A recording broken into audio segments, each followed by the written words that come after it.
बकाया वेतन, पीएफ भुगतान समेत अन्य मांगों को लेकर एम्बुलेंस कर्मियों का अनिश्चितकालीन हड़ताल जारी है। मांगों को लेकर 21 सितंबर को श्रम अधीक्षक के सामने सुनवाई थी, लेकिन श्रम अधीक्षक के नहीं आने पर सुनवाई नहीं हुई और अगली तारीख 28 सितंबर रखी गई।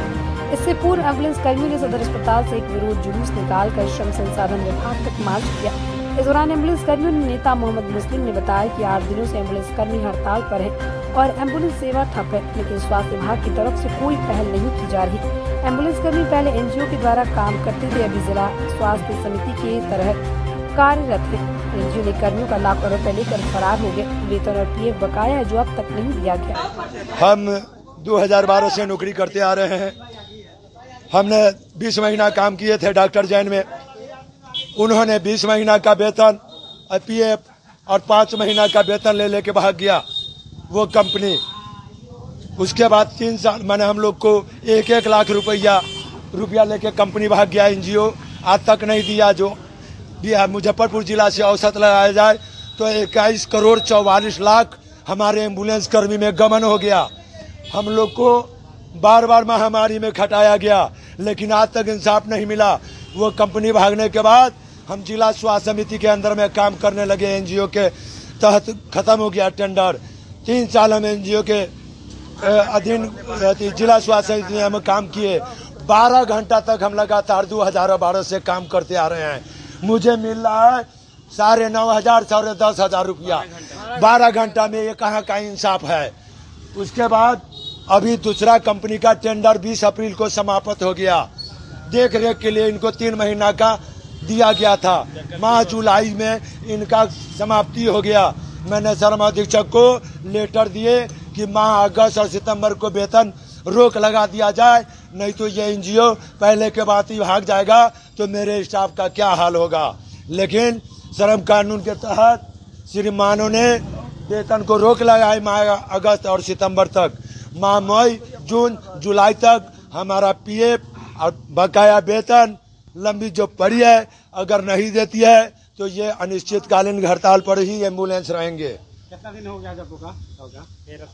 13 तारीख से लगा। रामवृक्ष बेनीपुरी महिला महाविद्यालय में बुधवार को सेवा पखवाड़ा के अंतर्गत जिला भाजपा द्वारा बुद्धिजीवी सम्मेलन का आयोजन किया। इस सम्मेलन में जिला भाजपा ने प्रधानमंत्री नरेंद्र मोदी पर आधारित पुस्तक का लोकार्पण किया। मौके पर जिलाध्यक्ष रंजन ने कहा कि पीएम नरेंद्र मोदी के जन्मदिन 17 सितंबर से राष्ट्रपिता महात्मा गांधी की 2 अक्टूबर को जयंती तक भाजपा देश भर में सेवा पखवाड़ा के रूप में मना रही है। इसके अंतर्गत रोजाना नए कार्यक्रम किए जा रहे हैं। इसमें एक भारत श्रेष्ठ भारत, स्वच्छता अभियान, रक्तदान शिविर, पौधारोपण कार्यक्रम, जन संरक्षण, प्रबुद्ध जन एवं बुद्धिजीवी सम्मेलन शामिल है।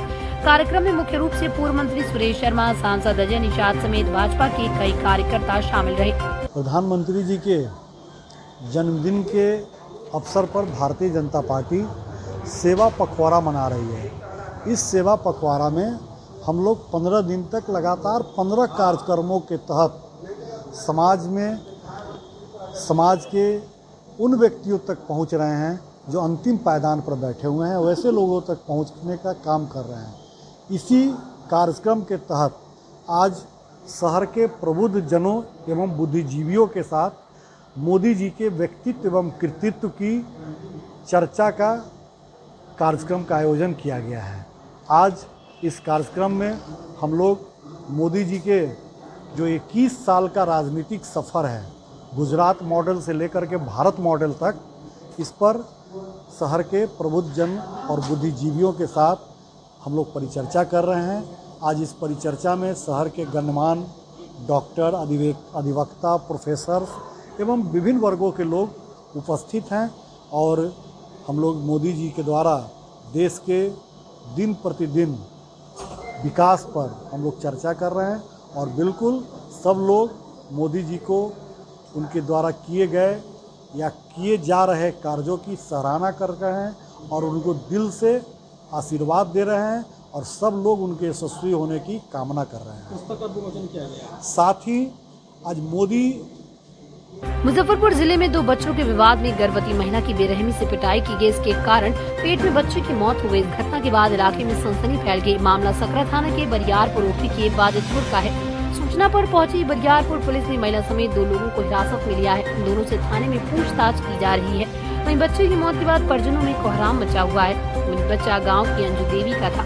पीड़िता ने बताया कि बच्चों के बीच विवाद हुआ था। इसको लेकर पंचायत भी बुलाई गई, लेकिन आरोपी पक्ष ने पंचायत कराने से इनकार कर दिया। इस पर आरोपी पक्ष ने पीड़िता के पति विनोद को पकड़कर जमकर पिटाई कर दी। पत्नी अंजू जब पति को छुड़ाने गई तो उसे पीटा गया। पीड़िता ने बताया कि उसके बाल पकड़कर जमीन पर पटक दिए गए। इसके बाद आरोपी पक्ष व उसका नौकर ने सड़क पर पटक कर पीटा। इसमें वो बेहोश हो गई। बेहोशी की हालत में उन्हें अस्पताल में भेजा गया, जहाँ इलाज के बाद बच्चा मृत पैदा हुआ। उन्होंने कहा कि घटना 11 सितंबर की है। घटना की शिकायत बरियारपुर पुलिस से की गई। इस बीच बच्चे की मृत्यु हो गई। इधर मामले को लेकर बरियारपुर ओपी प्रभारी राजेश यादव ने बताया कि घटना की सूचना पर पुलिस पहुंची थी। बच्चे की मृत्यु होने के बाद आरोपी पक्ष की महिला समेत 2 लोगों को हिरासत में लिया गया। छानबीन में दोनों की संलिप्तता सामने आई। पूछताछ की जा रही है। पूछताछ के बाद आगे की कार्रवाई की जाएगी। हुआ कि बच्चा में झगड़ा हुआ था। बोला कि शाम को बोला कि सुबह में पंचायती है, पंचायती में क्रिया खाना है मंदिर पर। हमको बच्चा झगड़ा हम नहीं जाते हैं, न जानते हैं। तो हम सुबह में काम पर निकले 9 बजे करीब में, तो हमको गाड़ी छीन लिया। पहले गाड़ी छीनने के बाद हुआ कि परिवार उसका सुनील साहब और उसका परिवार और उसका एगो 1.5 है, उसको एगो लेबर है, तीनों चारों मिल के हमको मारने लगा। हमको मारने के बाद जो हमको पत्नी गई वहाँ बचाने के लिए, तो हमको एगो सुनील साहब धरा हुआ था पीछे से, और तीनों मिलकर हमको पत्नी का मार रहे थे पटक के। अच्छा, रोड पर। यानी कि काफी गुंडागर्दी करके मारा गया। इस मामले को लेके आपने बरियारपुर थाना को आवेदन दिया? तो उन्होंने क्या आश्वासन दिया? बोले कि आ रहे हैं और नहीं आए। और तो फिर अभी क्या हुआ आपके साथ, जो घटना जो प्रशासन देखने को मिला? अभी तो आए में थे, अब देखिए क्या करेंगे। क्या कारण था जो आज आए, पहले क्यों नहीं आए थे? आज वही आए हैं कि देखे कि डेट कट गया, वही चलते आए हैं। तब आए। क्या नाम हुआ आपका? विनोद मुखिया। और कितने लोगों को गिरफ्तार आज हुई है? अभी तो 2 ही हुए है। और आपके वो कौन थे? तो पत्नी थे। क्या आज सुबह में 5 बजे के आसपास में कोई सत्येंद्र मुखिया जी ने फोन किए कि एक उनकी घर के बगल में महिला है, उनको मृत बच्चा पैदा हुआ। तो सूचना पर हम आए तो वो कहानी है 11 तारीख की। 11 तारीख के दिन में बच्चा के लेके झगड़ा तगड़ा हुआ था। उस बीच उसको छुड़ाने में, अपने पति को छुड़ाने में वो आई थी महिला, जिसमें उस महिला को के साथ अभियुक्त लोग, जो जिसका नाम दिया आवेदन में, वो लोग उसके साथ ये मारपीट शायद किए, जिसके बाद उसका तबीयत खराब होने लगा। हॉस्पिटल ले जाया गया। इलाज के क्रम में 11 से लेकर आज तक इलाज के क्रम में आज रात में उसको ये डिलीवरी हुआ है, तो मुझे बच्चा है। सर, परिजन कह रहा है जी इस मामले को लेकर हम बरियारपुर थाना ओपी में हम प्राथमिक दर्ज कराएं, लेकिन इसको अनसुना की है। उसमें एक सूचनात्मक आवेदन जो विनोद मुखिया वो दिए थे, और उन्हीं के द्वारा बोला गया था कि इस पर अभी कुछ नहीं करना है सर, हम सामाजिक स्तर पर उस पर काम कर रहे हैं। और ये भी सुनने में आया है कि जो अभियुक्त पक्ष है वो कुछ आर्थिक